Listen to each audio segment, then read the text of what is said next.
Phil Twyford. Thank you, Mr Speaker. My question is for the Minister of Housing.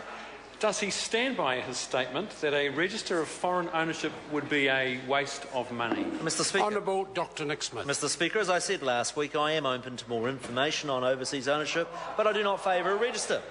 For it to be accurate, it would need to trace not only the 80,000 houses per year that are sold, but the 1 million plus people who come and go from New Zealand. This is because a significant number of overseas homeowners are people who are in the process of gaining residency, and for the register to be accurate, it would need to trace people's immigration and residency status. Supplementary, Mr Speaker. Supplementary. Order. Order. Supplementary question, Phil Twyford. How much would it cost to require the conveyancing solicitor to certify whether or not the purchaser is a resident or citizen? Mr Speaker. Mr Speaker, for a register to be accurate, it would need to do more than that. It would also need to follow any change in people's residency or immigration status after that point. Otherwise, the moment the register is created, it would be inaccurate. I do note with some interest, though, that in 2005, after even higher house price inflation and after even higher immigration, the previous Labour Minister, when suggested a register and restrictions, said it would be impossible and absolutely stupid. That was Dr Michael Cullen. Supplementary, Mr Speaker. Order. Supplementary question, Phil Twyford. How many of the 39,000 houses he has promised to build in Auckland over the next 2 years will be sold to cashed-up overseas buyers, shutting out local Kiwi families? And what restrictions has he placed on these homes to ensure they don't end up in offshore ownership?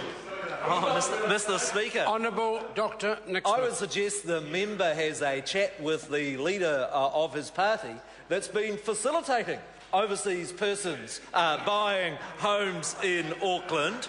We are a party that takes an open view of New Zealand, and I'm confident that those tens of thousands of additional homes that we are building will go to good old New Zealand families. Supplementary.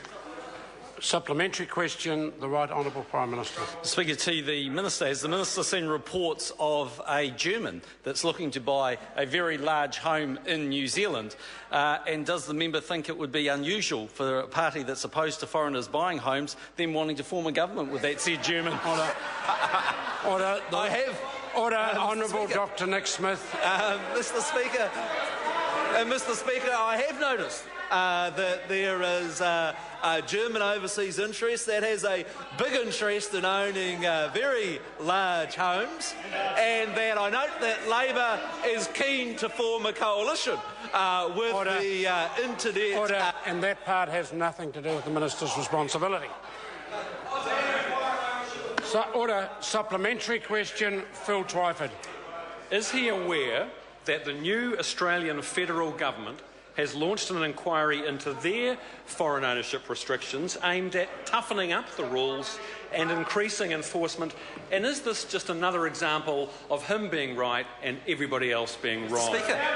Honourable Dr Nick Smith. Mr Speaker, I'm taking considerable interest in the Australian inquiry, because that has been triggered because their overseas ownership restrictions have been proven not to work. That is, that there is a huge number of people that get around them by creating properties in trust, that it's very difficult to trace the change in residency, and that in fact they have a higher level of overseas ownership than New Zealand has, despite their restrictions.